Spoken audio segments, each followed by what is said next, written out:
سپہر کے 3 بجے ہیں۔ السلام علیکم، یہ ریڈیو پاکستان ہے۔ ایاز اسلم سے خبریں سنیے۔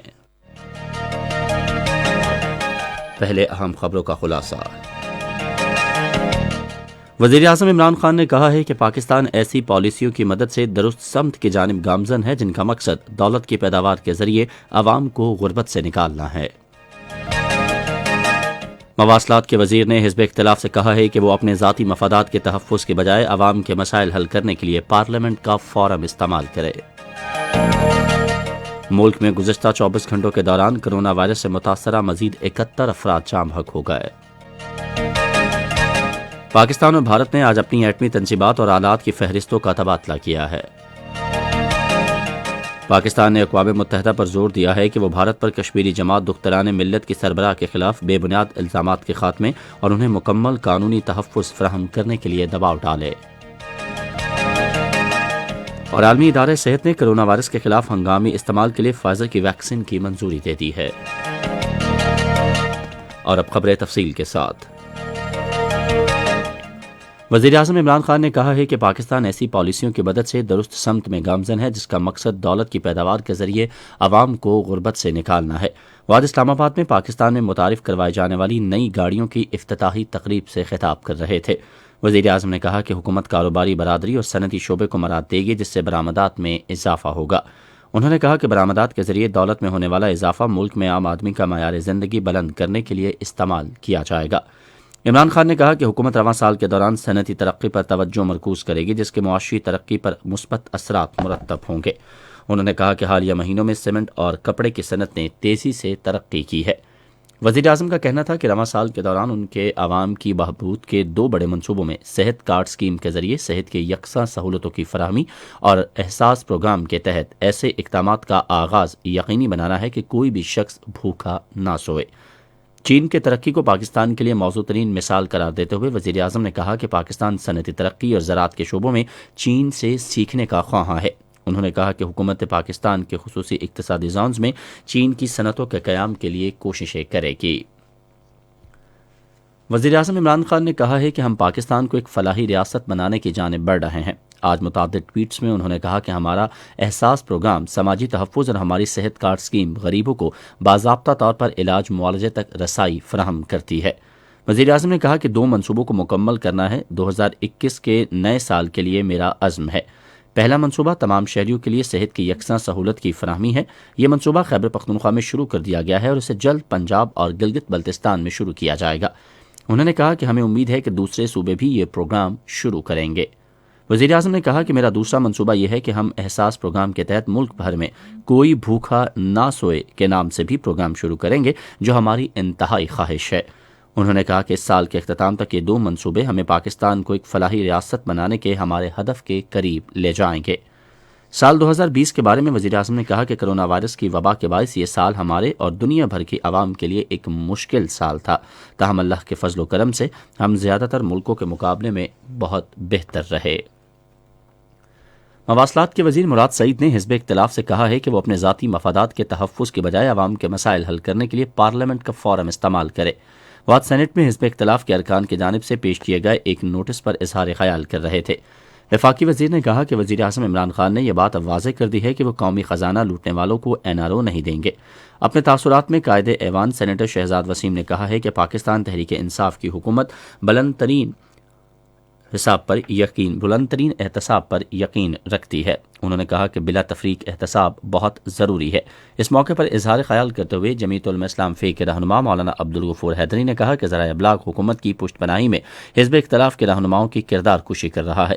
پاکستان مسلم لیگ نون کے رہنما سینیٹر جاوید عباسی نے حکومت پر تنقید کرتے ہوئے کہا کہ حکومت حزب اختلاف پر دباؤ ڈالنے کے لیے نیب کو آلائے کار کے طور پر استعمال کر رہی ہے۔ پاکستان پیپلز پارٹی کے سینیٹر خوشبو نے کہا کہ حکومت کے پاس غریب عوام کے لیے کوئی وقت نہیں ہے۔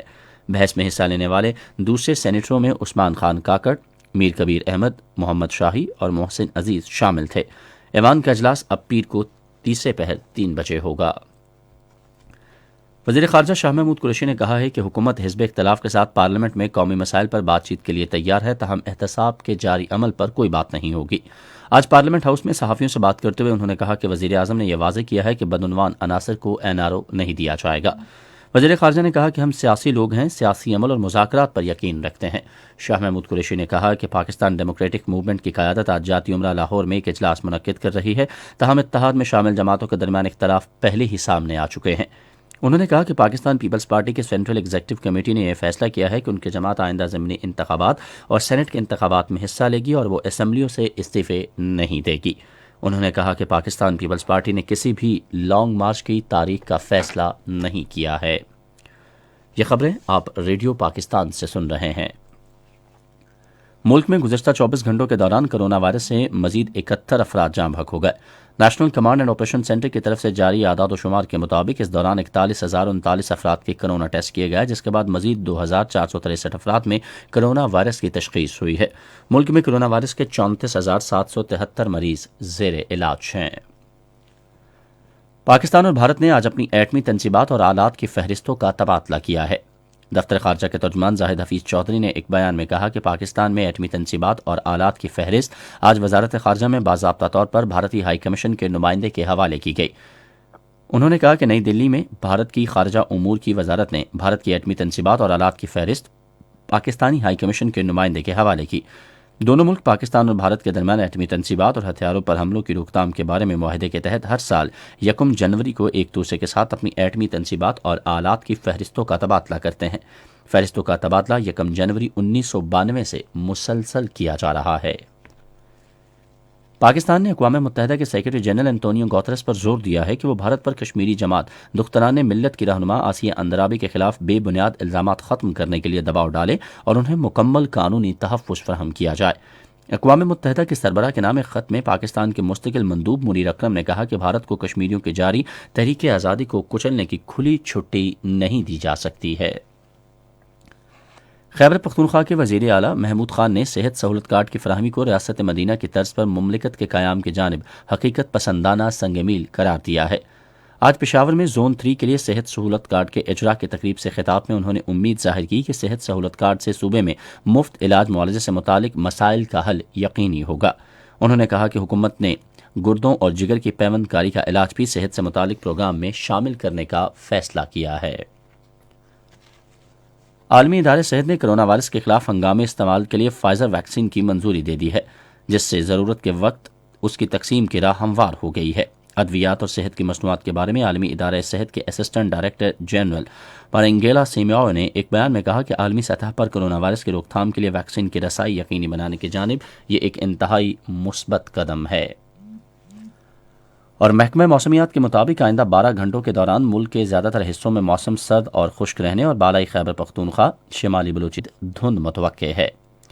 آج ریکارڈ کیے گئے بعض شہروں کے درجہ حرارت: اسلام آباد اور Muzaffarabad 16 degree centigrade, Lahore 13، Karachi 23، Quetta اور گلگت 8، مری 12 اور راولاکوٹ 13 ڈگری سینٹی گریڈ۔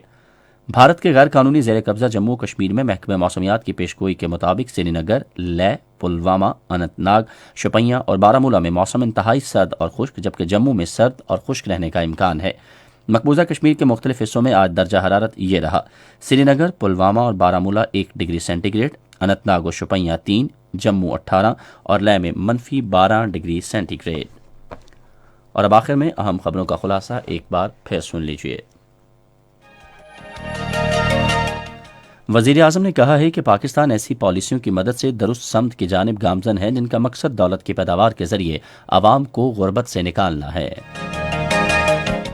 مواصلات کے وزیر نے حزب اختلاف سے کہا ہے کہ وہ اپنے ذاتی مفادات کے تحفظ کے بجائے عوام کے مسائل حل کرنے کے لیے پارلیمنٹ کا فورم استعمال کرے۔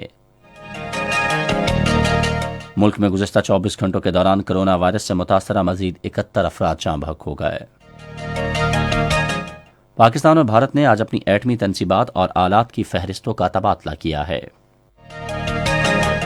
اور عالمی ادارہ صحت نے کرونا وائرس کے خلاف ہنگامی استعمال کے لیے فائزر کی ویکسین کی منظوری دے دی ہے۔ اسی کے ساتھ خبریں ختم ہوئیں۔ مزید خبروں اور تجزیوں کے لیے آئیے ہماری ویب سائٹ پر، پتہ ہے radio.gov.pk۔